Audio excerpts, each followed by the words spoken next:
Hello बच्चों, आपका स्वागत है श्याम सर की क्लास में। बच्चों, आज हम कक्षा 12 भौतिकी का अगला टॉपिक देखने वाले हैं और भी भाग सेकंड का है, प्रकाशिकी चैप्टर का है। आपका किरण प्रकाशिकी चल रहा है। किरण प्रकाशिकी का आपका आज तीसरा लेक्चर होने वाला है और तीसरा लेक्चर आपका है दर्पण समीकरण। मोस्ट इंपॉर्टेंट हेडिंगों के अंतर्गत आएगा। इस हेडिंग को अगर आप पढ़ लेंगे, आपका मान लीजिए बोर्ड एग्जाम में 3 से 5 नंबर कवर हो जाएगा। दर्पण समीकरण बहुत इंपॉर्टेंट टॉपिक है। दर्पण समीकरण आपका होता है, दर्पण का फार्मूला 1/f बराबर 1/v प्लस 1/u होता है। आपको क्वेश्चन पूछता है कि सिद्ध कीजिए कि दर्पण समीकरण 1/f बराबर 1/v प्लस 1/u होता है। इसको आपको सिद्ध करना है। इसको अगर देखना है तो आप ज्यादा से ज्यादा बच्चे इस टॉपिक को कवर करें। आप श्याम सर की क्लास को लाइक करें, सब्सक्राइब करें, ज्यादा से ज्यादा दोस्तों के पास शेयर करें। चलें, बिना हम लोग देर किए हुए हम लोग दर्पण समीकरण को देखते हैं। दर्पण समीकरण का पूरी तरह से डेरिवेशन कराया जाएगा, लेकिन आपको अंत तक बने रहना है। अंत तक अगर वीडियो आप अच्छे से देखेंगे तभी ये टॉपिक आपको अच्छे से समझ में आने वाला है। तो बिना हम लोग देर किए हुए इस क्लास की शुरुआत करेंगे। सभी लोग अच्छे से इसको पूरा अंत तक देख करके अपने इस टॉपिक को अपने बोर्ड एग्जाम के व्यू से, यूपी बोर्ड हिंदी मीडियम के बोर्ड एग्जाम के व्यू से अच्छे से इसको कवर करें और आपका ये टॉपिक बहुत अच्छे से कराया जाएगा। लेकिन अगर आप अंत तक देखेंगे तभी आपको वीडियो समझ में आएगा। अगर मान लिया कि आपको वीडियो में कहीं भी समस्या होती है तो आप कमेंट बॉक्स में कमेंट के द्वारा हमें जरूर अवगत कराएं। चलिए, अब हम चलते हैं, शुरू करते हैं आज का टॉपिक। आज का आपका टॉपिक है, मोस्ट इंपॉर्टेंट टॉपिक है दर्पण समीकरण। क्या है? दर्पण समीकरण। आज का आपका टॉपिक है दर्पण समीकरण। तो इसको हम लोग देखते हैं। मिरर इक्वेशन, एक है मिरर इक्वेशन।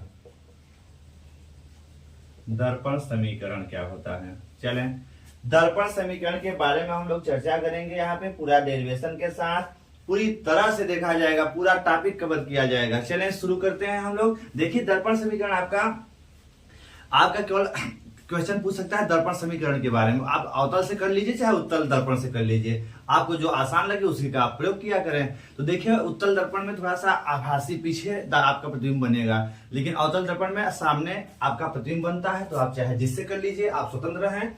चलिए, यहाँ पे हम शुरुआत करते हैं अवतल दर्पण से। माना एक अवतल दर्पण है, एक अवतल दर्पण है। दर्पण का चाहे आप नामकरण कर लीजिए। माना m डैश एक दर्पण है, ठीक है। m डैश एक दर्पण है जिसका आपका ध्रुव, इस दर्पण का मान लिया ध्रुव क्या है? p दर्पण का ध्रुव है और c है वक्रता केंद्र। c क्या है इसका? वक्रता केंद्र है। f क्या है इसकी? f इसकी है फोकस। f क्या है इसकी?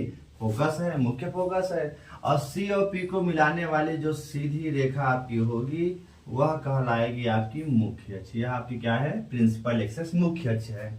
तो आप कहेंगे कि एक दर्पण है, m डैश है और इसका ध्रुव p है, इसकी फोकस दूरी f है, फोकस f है, इसकी वक्रता केंद्र c है, ठीक है। माना इस दर्पण से u दूरी पर, इस दर्पण से, दर्पण आपका है, माना दर्पण से u दूरी पर, दर्पण से u दूरी पर एक वस्तु AB रखी है। एक वस्तु क्या रखा है? AB रखा है, A और B। चले, माना दर्पण से, अवतल दर्पण से u दूरी पर एक वस्तु AB रखी है, जहां से चलने वाली प्रकाश की किरण मुख्य अक्ष के समांतर एक किरण आकर के दर्पण को किस बिंदु पर? C बिंदु पर क्या करती है? C बिंदु पर पड़ती है और C से इसका क्या हो जाएगा? परावर्तन होता है, जो कि आपको कहां से होकर गुजरेगी? F से होकर गुजरती है। कहां से होकर गुजरेगी? F से होकर गुजर जाती है, जो कि आपकी CF क्या है? परावर्तित किरण है। कौन सी किरण है? परावर्तित किरण है। एक दूसरी किरण हम ले रहे हैं जो कि सीधे सीधे B बिंदु से, वस्तु के B बिंदु से चल करके P पर आपती, मतलब ध्रुव पर आपतित होती है। तो चलिए, एक दूसरा हम किरण लेते हैं जो कि दर्पण के ध्रुव पर आपतित होता है, ठीक है। अब यह किरण इस ध्रुव से क्या होता है? ध्रुव से इसका जब परावर्तन होगा तो जितने कोण पे पड़ा है उतने ही कोण से क्या होगी? ये वस्तु की दूरी थोड़ा सा हम अभी बाद में दिखाते हैं। यह किरण क्या है? F से गई है ऐसे, ठीक है। यहाँ से जब ये परावर्तित हुई है तो अब से इसको थोड़ा सा साफ साफ बनाते हैं फिगर। देखिए चलें, और ऐसे ये भी किरण जब गई यहाँ पर, ठीक है, थोड़ा सा इसको अच्छे से चलें। यह है आपकी आपतित किरण। एक पहली किरण बी से चली सी पर आपतित हुई और सी से उसका परावर्तन हुआ तो सी एफ के माध्यम से वो आगे निकल गई, ठीक है। एक दूसरी प्रकाश किरण जो बी से चल करके, ठीक है, वो पी पर आपतित, दर्पण के ध्रुव पर आपतित होती है, वहां से उसका परावर्तन होता है, तो वो परावर्तन के पश्चात इस तरह से चली जाती है, ठीक है। वो परावर्तन के पश्चात इस तरह से निकल जाती है। और जहां पे ये दोनों किरणें मिलती हैं, जहां पे ये दोनों मिलती हैं, वही वस्तु का क्या बन जाता है, प्रतिबिंब। ए डैश बी डैश वस्तु का क्या बन जाता है, प्रतिबिंब बन जाता है। वही वस्तु का क्या बन जाता है, प्रतिबिंब बन जाता है, ठीक है। और अब हम क्या करते हैं, एक यहां से हमने अभिलंब डाल दिया जो कि आप क्या किया है, सी एन। सी एन क्या है, एक अभिलंब है, यहाँ एन दिखा देते हैं, ठीक है। तो एक चीज और आप देख लेना, ए है आपका आपतन कोण, ठीक है, और ये है आपका परावर्तन कोण। दोनों कोण आपस में क्या होंगे, बराबर होंगे। ए एन पॉइंट है, ए है आपका एन, ये क्या है आपका एन है, यहाँ दिखा देते हैं, ठीक है। तो सी एन आपका एक अभिलंब है। सी एन क्या है आपका, एक अभिलंब है, ठीक है। तो इस तरह से चले हम लोग इसको देख लेते हैं। तो इस तरह से आपका फिगर हो गया। जितना फिगर आप बनाए हैं इन सारे फिगर की व्याख्या आपको कर लेनी है, ठीक है। जब आप इनकी व्याख्या करेंगे तभी आपका ये डेरिवेशन पूरा होगा। चलें फिगर आप बनाइए तब तक।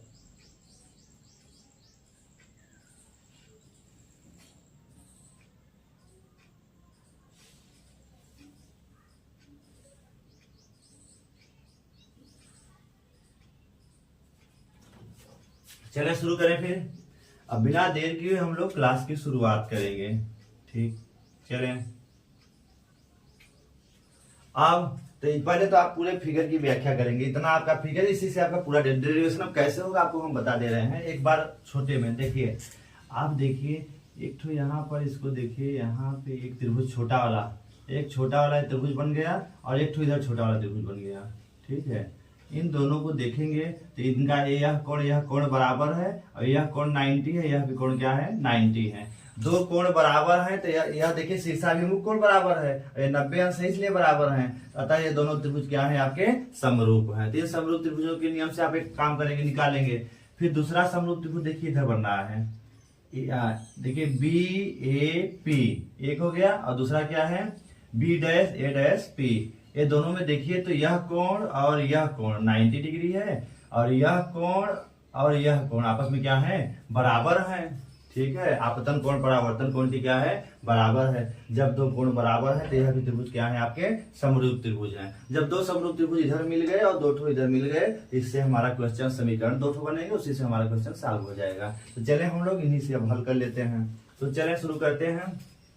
देखिए आपका जो अब ये कोण देखिए, यह कोण और यह कोण दोनों आपस में क्या है, बराबर है, शीर्षाभिमुख कोण। और ये कोण क्या है 90 डिग्री है। तो आप कहेंगे चूंकि त्रिभुज आपका एक है बी डैश ए डैश जो एफ है, बी डैश ए डैश एफ जो है, ठीक है। त्रिभुज बी डैश ए डैश एफ तथा एक और त्रिभुज है कौन सा, बी डैश ए डैश एफ हो गया। तो इधर देखिए सी और एन और एफ, सी एन त्रिभुज सी एन और एफ। देखिए बी डैश ए डैश एफ और सी एन, एन देखिए यह पॉइंट एन है, ये वाला एन है, सी एन और एफ, ठीक है। सी एन एफ त्रिभुज बी डैश ए डैश एफ और सी एन एफ ये क्या है, समरूप त्रिभुज है। क्या है, समरूप है। ये दोनों जब समरूप है तो इसका आप नियम लगा दीजिए समरूप त्रिभुज का। जब समरूप है तो आप कह क्या सकते हैं, देखिए समरूप की कंडीशन में आप कहेंगे ए डैश बी डैश, ए डैश और बी डैश ये किसके बराबर होगा, एन और सी के बराबर होगा। तो आप कहेंगे मतलब एक भुजा ए डैश बी डैश का A dash B dash upon C N, upon क्या हो जाएगा सी एन, इनका जो अनुपात होगा वो किसके बराबर होगा, ए डैश एफ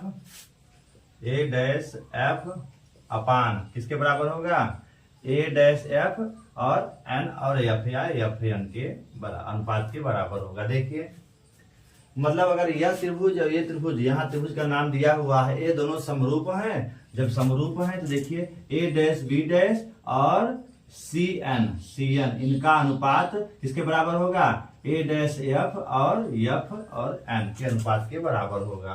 ठीक है, इसको आप लिख लेंगे, ये पहले त्रिभुज से आ गया। इसी तरह से आपका जो दूसरा त्रिभुज है, देखिए यह कोण और ये कोण क्या है 90 डिग्री है, और यह कोण आपतन कोण है और यह क्या है परावर्तन कोण है। चूंकि परावर्तन के नियम से, ठीक है, तो आप कह सकते हैं, तो आप चाहे लिख लीजिएगा, चूंकि कोण बी पी ए किसके बराबर है, कोण बी पी ए किसके बराबर है, यहां देखिएगा यह कोण किसके बराबर है, आप बता सकते हैं, आपतन कोण हो गया, परावर्तन कोण एफ पी और बी डैश किसके बराबर है, एफ पी और बी डैश के। इसको आप चाहे तो लिख लेंगे।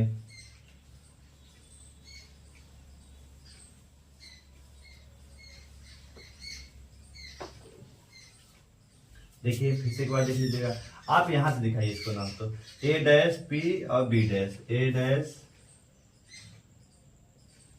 देखिए बी पी ए, ये क्या है आपतन कोण है, और ए डैश पी और बी डैश ये कौन सा कोण है आपका, परावर्तन कोण है। ठीक है, ये बराबर है, ये दोनों किसके बराबर हैं, कोण आई के क्या है बराबर है। आर जो है किसके बराबर होगा, आई के बराबर होगा। किस नियम से, परावर्तन के नियम से।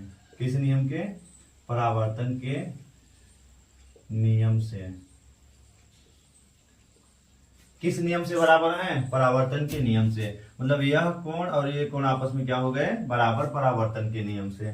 तो आप अब क्या क्या कर सकते हैं, तो त्रिभुज कौन सा, बी ए, त्रिभुज बी ए और पी, बी ए पी बराबर बी, त्रिभुज बी ए पी तथा त्रिभुज बी डैश ए डैश और पी। देखिए बी ए पी मतलब ये बड़ा वाला त्रिभुज, देखिए बड़ा वाला इधर है, ए यूं देखिए बड़ा वाला, ठीक है, ये बड़ा वाला, और देखिए ये हो गया, इसका नाम बी ए पी, और दूसरा क्या है बी डैश ए डैश और पी, मतलब ये वाला त्रिभुज, देखिए इधर वाला ये वाला त्रिभुज। ठीक है, ये दोनों के देखिए ये कोण 90 डिग्री और ये क्या है आपके परावर्तन के नियम से बराबर हैं, तो इसलिए यह भी त्रिभुज क्या होंगे, समरूप त्रिभुज हैं। क्या है, समरूप हैं। जब ये समरूप हैं तब आप क्या कर सकते हैं कि ए बी का, ए बी जो A B upon A dash B dash, A B upon A dash B dash ये किसके बराबर होगा, A B upon A dash B dash और किसके बराबर होगा, A P upon A dash P dash के अनुपात की क्या होगा, बराबर होगा। देखिए फिर से देखिएगा, ठीक है, तो पहले देखिए फिर से पूरा क्रम से एक बार समझ लीजिएगा। इतना हो गया, बस डेरिवेशन आपका आधा से ज्यादा समाप्त हो गया। देखिए पहले तो हमने कहा ये दो छोटे वाले त्रिभुज, देखिए यहाँ पर है ए यू, देखिए ये वाला त्रिभुज, मतलब इसका नाम है बी डैश ए डैश एफ, देखिए ये वाला बी डैश ए डैश एफ, मतलब ये वाला त्रिभुज आपका, इधर वाला त्रिभुज ये छोटा वाला, देखिए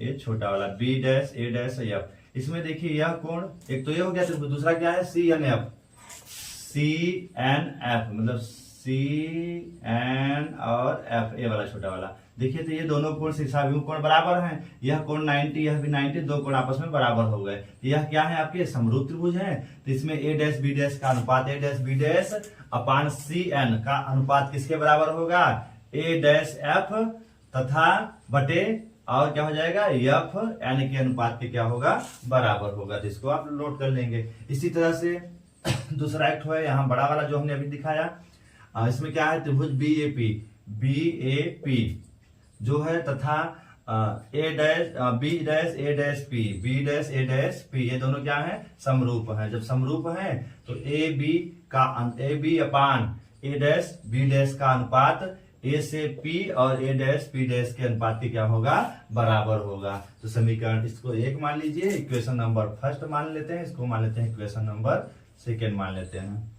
अब थोड़ा सा दोनों की तुलना करिए। एक चीज थोड़ा सा हम आगे करते हैं, देखिए चूंकि एक काम करेंगे हम, ठीक है, यहाँ पे क्या काम करेंगे, समीकरण 1 में अगर हम थोड़ा सा देखें, संशोधन करें समीकरण 1 में, देखें समीकरण 1 से का जैसे भी हल हो गया, कोई दिक्कत नहीं, जैसे भी आपने कर लिया। लेकिन एक काम करिए, ए डैश बी डैश ऊपर है, सी एन नीचे है, ए डैश बी डैश ऊपर हमें लाना है, इसके अनुरूप करना है, क्योंकि हमारा इक्वेशन बराबर हो जाएगा तो हम आगे सॉल्व कर लेंगे। तो हम क्या करें, इसको पलट देते हैं, उसको उल्टा कर देते हैं। इसका उल्टा करिए, उल्टा करेंगे क्या हो जाएगा, ए डैश बी डैश अपान, इसका क्या हो जाएगा, ए बी नीचे चला जाएगा, ऐसे इधर का भी तब पलट जाएगा, ए डैश पी अपान क्या हो जाएगा, ए पी हो जाएगा। इसको आप मानिए इक्वेशन नंबर सेकेंड। देखिए अब फर्स्ट और सेकेंड, ए डैश बी डैश, अब हम इसको सी एन क्या करेंगे, ए बी के बराबर करेंगे, तो दोनों समीकरण बराबर हो जाएंगे। अब हम लिखेंगे समीकरण 1 से, अब क्या लिखेंगे, समीकरण 1 से।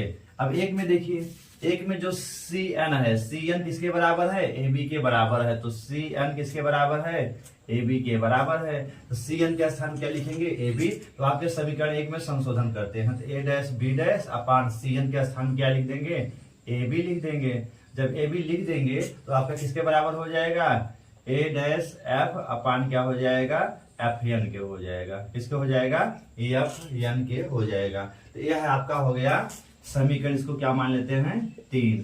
समीकरण क्या मान लिया गया, 3। देखिए अब 2 और 3 की तुलना करिए, 2 और 3 की तुलना, हमने देखो इसको चाहे तो हम यही इसको संशोधन करके आगे बढ़ा सकते थे, लेकिन हमने 3 मान लिया। आप इसको पहले से ही कर सकते थे। तो देखिए यहाँ पे लेफ्ट हैंड साइड दोनों का मैच कर रहा है, देखिए दोनों को मिलाइए, A dash B dash upon A B, A dash B dash upon A B, चूंकि सी एन के बराबर हमने ए बी लिख दिया। तो आपका देखिए लेफ्ट हैंड साइड बराबर है, तो राइट हैंड साइड भी आपस में क्या होंगे, बराबर होंगे। बस इतना आप कर लेंगे तो आपका समीकरण हल हो जाएगा। तो पहले आप इसका इतना स्क्रीनशॉट लीजिए। देखिए आप किसी भी क्रम में किए हो कोई दिक्कत नहीं, आप चाहे तो इसका क्रम ऊपर कर सकते हैं शुरू से ही। आप अगर बाय द वे आप ध्यान नहीं देते हैं, आप कर लेते हैं एग्जाम में, तो आप घबराना मत, आप सीधे इसको यहाँ देखिए, इसके हमें बराबर करना है, तो इसको आप पलट दो, उल्टा कर दो। तो इसको हमने ऊपर कर दिया, ऊपर वाला नीचे कर दिया, ऊपर कर दिया, इसको नीचे कर दिया। अब आपका देखिए समीकरण 1 जो था और 2 था, अब थोड़ा सा ऊपर वाली वैल्यू मैच कर रही है। फिर हमने क्या किया, Cn को AB के बराबर कर दिया। जब Cn को AB के बराबर कर दिया तो आपका समीकरण 1 देखिए क्या हो गया, ऊपर है A डैश B डैश, नीचे Cn के स्थान में क्या हो गया, AB हो गया, बराबर इधर का इधर हो गया। अब आप 2 और 3 का मैच कराए, 2 और 3 को देखिए, 2 और 3 की जब तुलना करेंगे तो लेफ्ट हैंड साइड दोनों का क्या है, बराबर है, तो राइट हैंड साइड भी आपस में क्या होंगे, बराबर होंगे। इतना आप स्क्रीनशॉट लेकर लिखिए, फिर हम आगे कंटिन्यू इसका करेंगे।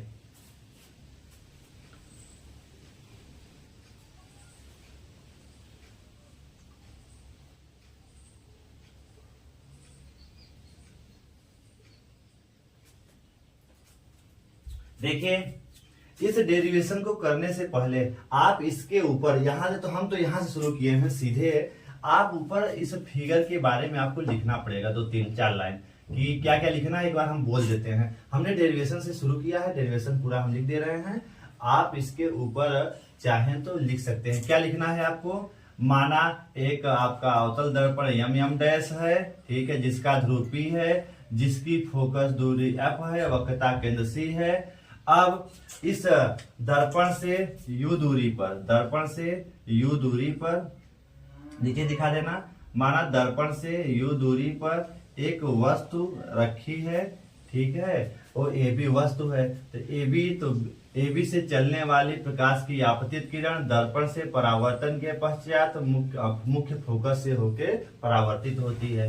दूसरी एक आपतित प्रकाश की किरण जो दर्पण के ध्रुव से जाती है और दर्पण के ध्रुव से परावर्तन होकर के और B डैश के माध्यम से आगे चली जाती है। जहां पे ये दोनों किरणें मिलती है वहीं वस्तु का वास्तविक और उल्टा प्रतिबिंब A डैश B डैश बन जाता है। तो इसको भी आप चाहें तो इसी में इंक्लूड कर लेना, इसको लिख लेना इसके ऊपर ही, ठीक है। उसके बाद आप ये डेरिवेशन शुरू करना, पूरा डेरिवेशन कर लेना। इतना आप लिखिए, फिर हम आगे कंटिन्यू करते हैं। ठीक है, चलें हम आगे कंटिन्यू करते हैं। अब दोनों समीकरणों को हम रोक के देखते हैं। देखिए दोनों समीकरण आपके सामने हैं। समीकरण 2 तथा 3 की तुलना करने पर, समीकरण 2 तथा 3 की तुलना करने पर, समीकरण 2 और 3 की तुलना कर लीजिए। 2 और 3 की तुलना करें, 2 इधर है 3 इधर है, तो तुलना करेंगे तो लेफ्ट हैंड साइड इनके बराबर है, तो राइट हैंड साइड भी आपस में क्या होंगे, बराबर है। तो आप लिख सकते हैं a dash p upon AP, ये किसके बराबर होगा, a डैश f अपान क्या होगा, FN के होगा। किसके होगा, FN के होगा। तो लेफ्ट हैंड साइड बराबर है, तो राइट हैंड साइड में हमने क्या किया, बराबर कर लिया। अब आगे एक चीज देखते हैं, क्योंकि देखो a डैश p, अब इसको भी हम इरेज कर देते हैं। अब हम इसको आगे बढ़ाते हैं। देखिए a डैश p, ये है a dash p, a dash p, ये है a डैश p, यहां से यहां तक की दूरी a डैश p, ये किसकी दूरी है, a डैश p की दूरी है। अब a डैश p जो है, a डैश p क्या है, ध्रुव है, और ये क्या है आपका, प्रतिबिंब है। ध्रुव से और प्रतिबिंब के बीच की दूरी क्या ले लेते हैं, v। देखिए दर्पण से इस प्रतिबिंब के बीच की दूरी क्या ले लेंगे, v ले लेंगे। और AP है, तो AP किसकी दूरी है, वस्तु की दूरी, ठीक है। a डैश f का मान अभी हम निकालते हैं, कैसे निकलेगा, ठीक है। और FN क्या है, फोकस दूरी, तो F और N ये क्या है आपकी, FN क्या है, फोकस दूरी F है। ये सारे मान आप नोट कर लीजिए। बस a डैश f का मान निकालना है, जिसको आगे थोड़ा सा बढ़ाते हैं हम। a dash p upon AP बराबर a डैश f, तो a डैश f का मान निकालना है, मतलब ये दूरी आपको निकाल, a डैश f। तो आपको पता है कि यहां से यहां तक की दूरी है a डैश p में से यदि हम FP घटा दें, यदि पूरी दूरी में से इतनी दूरी निकाल दे तो इतनी दूरी पता चल जाएगी। तो a डैश p में से अगर हम FP को निकाल दें, किसको निकाल दें, FP दूरी निकाल दें। देखिए a डैश p में से यदि हम FP निकाल दें तो क्या बच जाएगा, a डैश f बच जाएगा, बटे FN है, बटे क्या है, FN है, ठीक है। अब आगे एक लाइन बढ़ाते हैं। सूक्ष्म कोणों के लिए, सूक्ष्म कोणों के लिए, सूक्ष्म कोणों के लिए माना n लगभग सूक्ष्म, यदि एक कोण सूक्ष्म है I और R सूक्ष्म बहुत सूक्ष्म है, तो लगभग यह जो n है लगभग कहाँ होगा, P के समीप। सूक्ष्म कोणों के लिए माना n लगभग P के समीप है, P के समीप है। तब आपका क्या हो जाएगा, a dash p upon AP बराबर a dash p minus FP अपान क्या हो जाएगा, FN के स्थान पे क्या हो जाएगा, FP हो जाएगा। तो इतना आप नोट करिए। अब सभी की वैल्यू हम रख लेते हैं, सभी की वैल्यू क्या करेंगे, रख करके हल करेंगे। तो इसका स्क्रीनशॉट लेके लिखिए, फिर हम आगे कंटिन्यू करेंगे।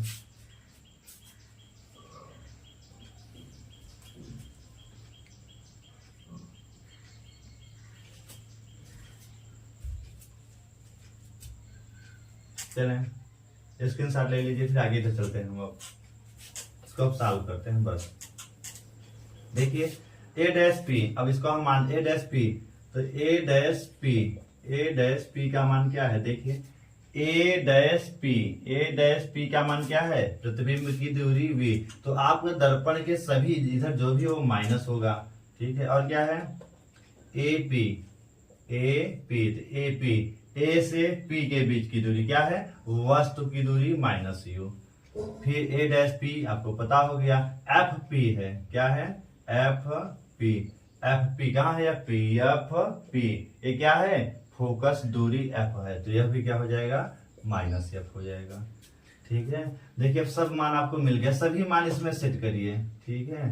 तो सभी मान सेट करिए, तो a डैश p के स्थान पे क्या है, माइनस वी अपान AP के स्थान पे क्या है माइनस यू है, बराबर A डैश पी के स्थान पे माइनस वी माइनस FP के स्थान पे है माइनस F, FP के स्थान क्या है माइनस F है तो हमने रख दिया, बटे FP के स्थान पे है माइनस F। अब इसको आप सॉल्व कर लीजिए, चलते हैं आगे, इसको सॉल्व करिए, सॉल्व कर लीजिए, माइनस माइनस से कैंसिल तो ये बच गया V अपान यू बराबर माइनस V और माइनस माइनस क्या हो गया plus F upon minus F। इसको सॉल्व करते हैं अगर, ठीक है, तो आप करें क्या तिर्यक गुणा कर लीजिए, क्या कर लीजिए तिर्यक गुणा कर लेते हैं, पहले इसका इसमें गुणा करते हैं, क्या हो जाएगा ये माइनस अगर है, ठीक है, तो माइनस अगर हम उठा लाएं इधर तो या एक काम करते हैं,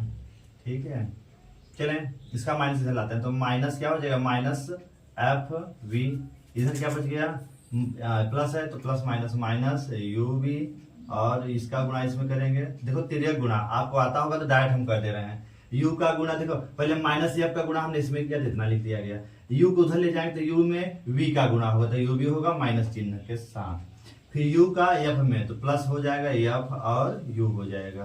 क्या इतना सभी को पता चल गया? अगर इतना हो गया तो कोई बात ही नहीं है, अब आप आगे हल कर सकते हैं, ठीक है। तो अब आगे हम लोग हल कर लेते हैं, तो देखिए कहीं चिन्ह उन्ह की गलती है तो आप थोड़ा मिला लीजिए, देखते हैं एक बार, कहीं चिन्ह उन्ह की गलती है,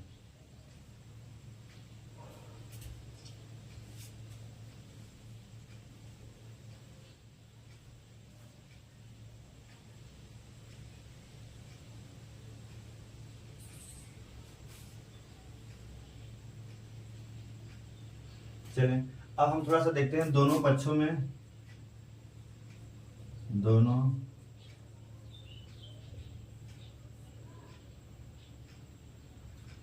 दोनों पक्षों में U V F से भाग देने पर, दोनों पक्षों में U V F से क्या करते हैं भाग देते हैं, तो दे दीजिए कोई दिक्कत नहीं है, F V अपान F U और V, ऐसे इधर भी माइनस U V अपान क्या हो जाएगा F U V plus F U के बटे क्या हो जाएगा F U और V। देखिए जो कट है काट पीट कर लीजिए, तो देखिए F और V, F और इससे कट गया, ठीक है, U से V से, F से U से, जो बचा उसको नोट कर लेते हैं, जो भी बचा है उसको आप नोट करिए। इधर चलते हैं अब फिगर को मिटा देते हैं, आप फिगर अब समझिए, आगे इसको जब बढ़ाएंगे हम यहाँ पर देख लीजिए, जब बढ़ाएंगे तो क्या हो जाएगा, यहाँ क्या बचा माइनस 1 अपान U बच गया, बराबर इधर क्या बचा माइनस और क्या बच गया 1 अपान F बच गया, और यहाँ क्या बच गया प्लस 1 अपान V बच गया, ठीक है। अब एक काम करते हैं, F को इधर उठा लाइए, तो F अगर इधर आएगा और इसको इधर ले जाइए तो F को हम प्लस माइनस से क्या हो जाएगा 1 अपान F बराबर 1 अपान V अपने स्थान पर रहेगा, ये माइनस से तो उधर जाएगा क्या हो जाएगा प्लस 1 अपान U। यही है दर्पण समीकरण, यही क्या है आपका 1 अपान F बराबर 1 अपान V प्लस 1 अपान U, यही है आपका दर्पण समीकरण, यही क्या है दर्पण समीकरण है, दर्पण समीकरण, जहां F क्या है V क्या है और U क्या है। F है दर्पण की फोकस दूरी, दर्पण की फोकस दूरी है, V है दर्पण से प्रतिबिंब की, दर्पण से प्रतिबिंब की दूरी, U क्या है दर्पण से वस्तु की दूरी या बिंब की दूरी, दर्पण से वस्तु की दूरी। देखिए इसमें हम फिगर की व्याख्या इसलिए नहीं किए हैं कि इसके पहले हम एफ और आर के संबंध में फिगर की व्याख्या हमने कर रखा है। आप फिगर की व्याख्या वहीं से देख करके आप अपने नोट्स में लिख लेंगे। बाकी हमने डेरिवेशन पूरा करा दिया है, तो फिगर की व्याख्या आप वहां से देख के पूरा करें। और आपका यह है दर्पण समीकरण। तो यहाँ से हमने इसको इधर पक्षांतर किया, इसको इधर पक्षांतर कर दिया, तो आपका इस तरह से मिल गया। तो आप इसको पूरा अच्छी तरह से देख करके इसको अच्छे से आप लिख सकते हैं। इस तरह से आपका दर्पण समीकरण पूरा हो गया है। इसका आप स्क्रीनशॉट ले करके अपने टॉपिक को इसको कवर करके पूरा कर सकते हैं। ठीक है, तो आप इसका स्क्रीनशॉट लेकर लिख लीजिए।